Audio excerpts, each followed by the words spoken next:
কৃষক কৃষি তার উন্নয়ন সব নিয়ে আমাদের এই আয়োজন।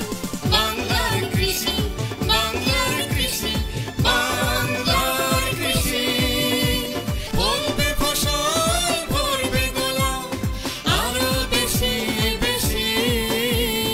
বাংলার কৃষি, বাংলার কৃষি, বাংলার কৃষি, বাংলার কৃষি, বাংলার কৃষি। কৃষি তথ্য প্রযুক্তি পরামর্শ এবং রাসায়নিক সার নিয়েই আজকের বাংলার কৃষি। প্রিয় দর্শক, বাংলাদেশ টেলিভিশনের নিয়মিত কৃষি বিষয়ক অনুষ্ঠান বাংলার কৃষি দেখার জন্য আমি আব্দুস শহীদ মিঠু আপনাদের আমন্ত্রণ এবং শুভেচ্ছা জানাচ্ছি। আজ আপনাদের জন্য রয়েছে ফসল উৎপাদনে রাসায়নিক সারের অপচয় রোধে করণীয় বিষয়ের উপর একটি আলোচনা অনুষ্ঠান। সম্মানিত দর্শক মণ্ডলী, কৃষি তথ্য সার্ভিসের স্টুডিও থেকে আপনাদের সবাইকে স্বাগত জানাচ্ছি। আজকে আমরা একটা টক শোতে আলোচনা করব, সেটা হচ্ছে মাটিতে রাসায়নিক সারের ব্যবহার। আমরা জানি যে বর্তমান বাংলাদেশে রাসায়নিক সারের ব্যবহার ছাড়া আসলে কাঙ্ক্ষিত ফলন পাওয়া অত্যন্ত কঠিন। কিন্তু এই বেশি পরিমাণ ফলন পেতে গিয়ে অনেক কৃষক প্রয়োজনের চেয়ে অনেক বেশি সার প্রয়োগ করে থাকে, যার অনেক নেতিবাচক প্রভাব আমরা প্রত্যক্ষ এবং পরোক্ষভাবে কৃষিতে দেখতে পাই। এই বিষয়টি নিয়ে আলোচনা করার জন্য আজকে আমাদের স্টুডিওতে 4 জন সম্মানিত অতিথি এসেছেন। আমরা তাদের সাথে পরিচিত হচ্ছি। প্রথমে আমরা পরিচিত হচ্ছি জনাব আহমেদ ফয়সাল ইমাম, অতিরিক্ত সচিব, কৃষি মন্ত্রণালয়। তারপরে আমরা পরিচিত হচ্ছি জনাব মোহাম্মদ রওশন আলম, অতিরিক্ত পরিচালক, কৃষি সম্প্রসারণ অধিদপ্তর, খামারবাড়ি। এবং সর্বশেষ আমাদের মাঝে আছেন জনাব Mohammad Faruk Hossain, principal scientific officer, মৃত্তিকা সম্পদ উন্নয়ন ইনস্টিটিউট, ঢাকা। আমি প্রথমেই আমাদের মৃত্তিকা সম্পদ উন্নয়ন ইনস্টিটিউটের বৈজ্ঞানিকের কাছে জানতে চাচ্ছি যে আসলে গাছ বা ফসল মাটি থেকে সাধারণত কি কি খাবার গ্রহণ করে, আর কৃষকরা কি কি খাবার সার হিসেবে প্রয়োগ করে থাকে। ধন্যবাদ আপনাকে। আসলে মাটি থেকে গাছ মূলত 16 থেকে 17টা উপাদান নিয়ে থাকে। এর মধ্যে আমরা 8টি উপাদান আর্টিফিশিয়ালি সরবরাহ করে থাকি।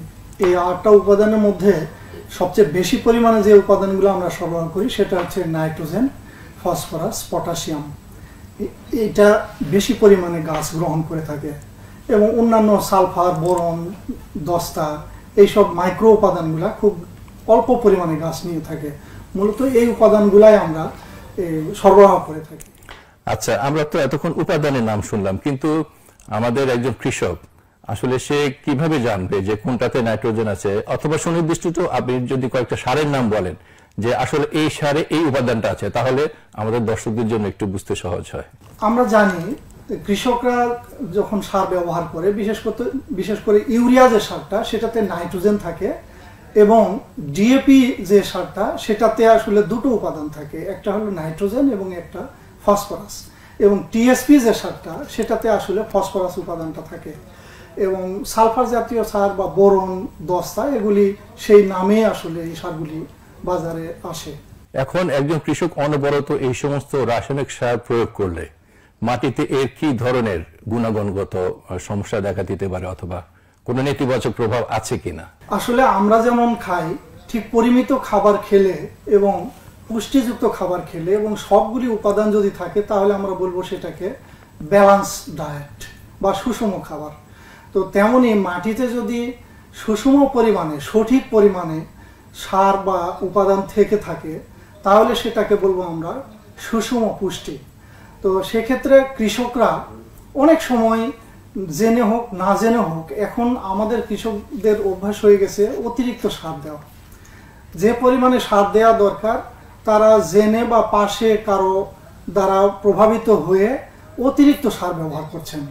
আসলে এটি আমাদের এখন প্রধান সমস্যা হয়ে দাঁড়িয়েছে। ধন্যবাদ আপনাকে। আপনার কাছে আমরা আবার পরে আসব। আমি এখন আমাদের কৃষি মন্ত্রণালয়ের অতিরিক্ত সচিব মহোদয়ের কাছে জানতে চাচ্ছি, এই যে আমরা প্রতি বছর কৃষকরা বিপুল পরিমাণে রাসায়নিক সার দিচ্ছে ক্ষেতের মধ্যে, এতে সরকারের কোনো বাড়তি খরচ আছে কিনা, থাকলে এটা কিভাবে দেওয়া হয়? বিশ্ববাজারে সারের যে মূল্য, কি সেই মূল্যে সরকার কৃষকদের কাছে সার সরবরাহ করে না, অনেক কম মূল্যে সরকার একটি বিপুল অঙ্কের অর্থ প্রতি বছর ভর্তুকি প্রদান করে থাকে। যেমন 2024-25 অর্থ বছরে সরকারকে এই 4টি মূল সারের জন্য 21,481 কোটি টাকা ভর্তুকি দিতে হচ্ছে। এই কোন 4টি সার একটু নাম বলবেন আমাদেরকে স্যার? ইউরিয়া এবং ডিএপি, টিএসপি এবং এমওপি, এই 4টি সারই মূলত সরকার ভর্তুকি প্রদান করে থাকে। এই 4টি সারই বিপুল পরিমাণে ব্যবহৃত হয়ে থাকে এবং এই 4টি সারের জন্য আমাদের দেশের এই অর্থ বছরের চলমান যে 25-26 অর্থ বছরের চাহিদা প্রায় 58 লক্ষ মেট্রিক টন। সরকার যেই পরিমাণ অর্থ ব্যয় করে আমদানি করছে এবং কিছু উৎপাদন করছে, কিন্তু সেই অর্থে সেই মূল্যে সরকার কৃষকের কাছে সরবরাহ করছে না, কারণ তাহলে খাদ্যপণ্যের মূল্য বেড়ে যাবে, কৃষকরা তাদের চাষাবাদে আগ্রহ হারিয়ে ফেলবে। সেই জন্য সরকার খাদ্যশস্যের মূল্য সহনীয় পর্যায়ে রাখার জন্য, কৃষকদেরকে উৎসাহ বজায় রাখার জন্য সরকার ভর্তুকি মূল্য সার বিক্রি করছে। যেমন টিএসপি বিক্রি করছে প্রতি কেজিতে 27 টাকা দরে, ইউরিয়া বিক্রি করছে 27 টাকা দরে, এমওপি বিক্রি করছে প্রতি কেজি 20 টাকা দরে এবং ডিএপি সেটা বিক্রি করছে প্রতি কেজিতে 21 টাকা দরে। আচ্ছা, আপনি কি আমাদের বলবেন যে দামে কৃষকরা পাচ্ছে বর্তমানে, যদি সরকার ভর্তুকি না দিত তাহলে এই সারগুলো কৃষকদেরকে কত দামে কেনা লাগতো? ইউরিয়া সারটি আমাদের দেশীয় যে কিছু সার কারখানায়, বাংলাদেশ কেমিক্যাল ইন্ডাস্ট্রিজ কর্পোরেশন বা বিসিআইসি, তাদের কারখানা উৎপাদন করে কিছু পরিমাণে এবং আরেকটা বড় পরিমাণে তারা বিভিন্ন দেশ থেকে আমদানি করে থাকে। তো মূলত গ্যাসের যদি সংকট না থাকতো তাহলে পুরোটাই সে উৎপাদন করা ইউরিয়ার সেই সক্ষমতা আমাদের বিসিআইসির ছিল। তো উৎপাদিত ইউরিয়ার ক্ষেত্রে প্রতি কেজিতে সরকার ভর্তুকি দিচ্ছে 13 টাকা। আমাদের অভ্যন্তরীণ যেটা উৎপাদিত হচ্ছে, এটা কৃষক পর্যায়ে বিক্রি করা হচ্ছে 27 টাকা দরে এবং ডিলারের কাছে সরকার বিসিআইসি সরবরাহ করছে 25 টাকা দরে। 2 টাকা হচ্ছে যে সারের ডিলার আছে সেই ডিলারের পরিবহন ব্যয়, তার লাভ এবং তার অন্যান্য ব্যয় মিলিয়ে প্রতি কেজিতে সরকার তাকে 2 টাকা দেয়। 25 টাকা সরকার তার কাছে বিক্রি করছে বিসিআইসি, আর 13 টাকা সরকার, অর্থাৎ 38 টাকা বিসিআইসি কে তার উৎপাদিত সারের জন্য প্রতি কেজিতে সরকার 38 টাকা দিচ্ছে। 13 টাকা হচ্ছে এখানে সরকারের ভর্তুকি। জি। আর গত অর্থ বছরের হিসাব যদি আমরা দেখি তাহলে আমদানিকৃত ইউরিয়ার ক্ষেত্রে সরকার প্রতি কেজিতে 30 টাকা ভর্তুকি দিচ্ছে, তার মানে অভ্যন্তরীণের দ্বিগুণের চেয়েও বেশি। আর আমরা যে ডিএপি সার আছে, ডিএপি সার আমরা কিছু পরিমাণ আমাদের বিসিআইসির 2টো কারখানায় উৎপাদন হয়, তাও এই উৎপাদনটা যেহেতু পুরোটাই কাঁচামাল বিদেশ থেকে আমদানি করতে হয়, সেই জন্য ডিএপি সার বিসিআইসি যে উৎপাদন করেছে গত বছর কিছু পরিমাণ, সেক্ষেত্রে প্রতি কেজিতে 56 টাকা ভর্তুকি দিতে হয়েছে। 2004-05 অর্থ বছরে আমার কাছে গত 20 বছরে যে পরিসংখ্যান দেখেছি আমরা পর্যবেক্ষণ করে, 2004-05 অর্থ বছরে মাত্র সারের ভর্তুকির পরিমাণ ছিল 600 কোটি টাকার মতো।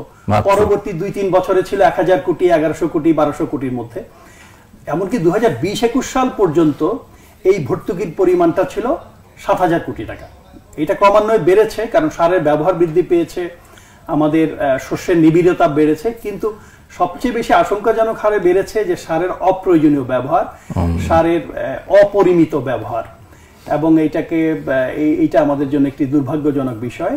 আমাদের দেশে মনে করছে কৃষকরা বা এই ক্ষেত্রে আমি বলবো যে যারা সার বিক্রেতা, সারের ব্যবসার সাথে জড়িত, তারাও বুঝে হোক না বুঝে হোক, তারা কৃষকদের বলছে যে বেশি সার দাও। কৃষকও তাই মনে করছে অসচেতনতার কারণে, যে যত বেশি সার দিব, যেটা আমাদের বৈজ্ঞানিক সাহেব বলেছেন যে মাটি পরীক্ষা না করে সার দেওয়া উচিত না, যে পরিমিত খাবার মানব দেহের জন্য তেমনি শস্যের জন্য, মাটির জন্য পরিমিত পরিমাণ সার ব্যবহার করা উচিত।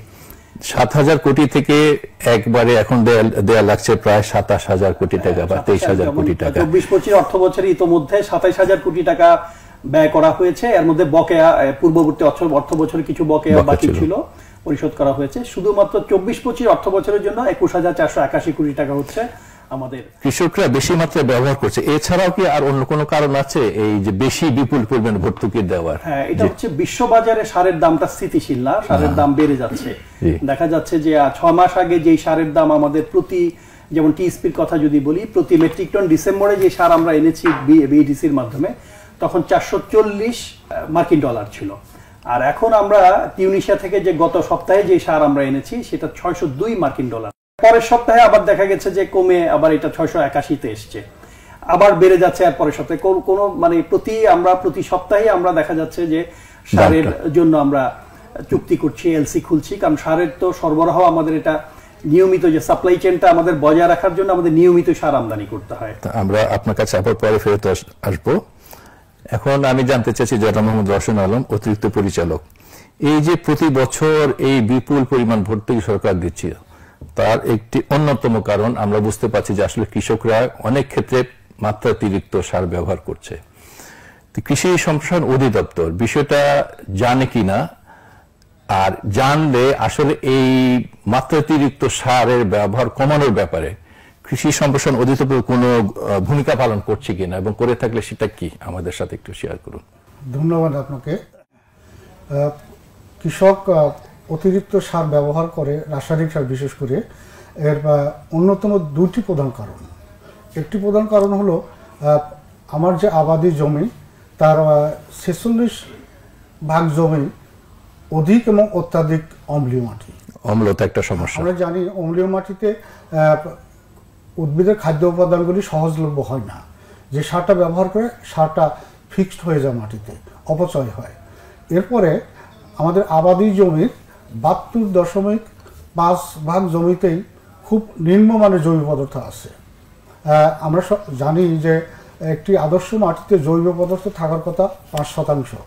সেক্ষেত্রে সারা দেশে গড়ে আছে 0.5 থেকে হয়তো 2%। এত পুর জৈব পদার্থ থাকার কারণে যে মাইক্রোবিয়াল অ্যাক্টিভিটিস অর্থাৎ অনুজৈবিক যে কার্যবলী এগুলি ব্যাহত হয়। ফলে যে রাসায়নিক সারগুলো কৃষক ব্যবহার করে এগুলো আয়নিক ফর্মে আসে না এবং গাছটা গ্রহণ করতে পারে না সহজে। আপনি তো বললেন যে একটা কারণ হচ্ছে মাটির অম্লতা, আর একটু হচ্ছে মাটিতে কম জৈব পদার্থের পরিমাণ। এই দুটি সমাধানের জন্য কৃষকরা কি করতে পারে? কৃষকরা আমরা অবশ্য কৃষি মন্ত্রণালয় এবং কৃষি সম্প্রসারণ অধিদপ্তর যৌথভাবে আমরা চেষ্টা করছি। আমরা ডলোচুন যেটাকে বলি আর কি, দিব যেসব যেখানে অধিক অম্লীয়, অত্যাধিক অম্লীয় এইসব মাটিতে।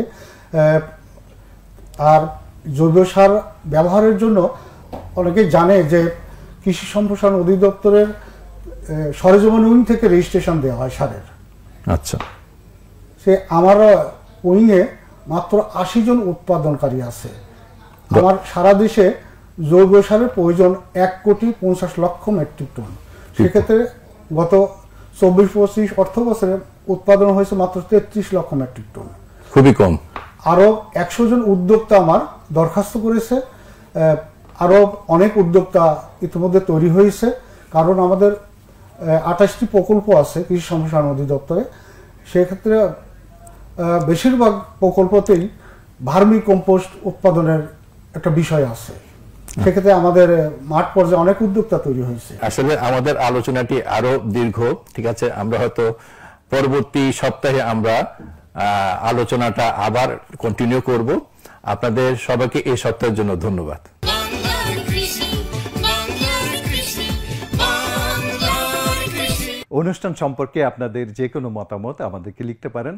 লিখবার ঠিকানা প্রযোজক বাংলা কৃষি, কক্ষ নম্বর 223, বাংলাদেশ টেলিভিশন ভবন, রামপুরা, ঢাকা 1219।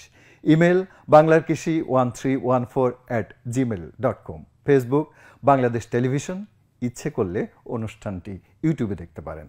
প্রিয় দর্শক, অনুষ্ঠানের বাকি অংশ আগামী পর্বে দেখবেন। আজ এই পর্যন্তই। আপনারা সবাই ভালো থাকুন, সুস্থ থাকুন, এই কামনায় শেষ করছি আজকের বাংলা কৃষি। আল্লাহ হাফেজ। বাংলার কৃষি।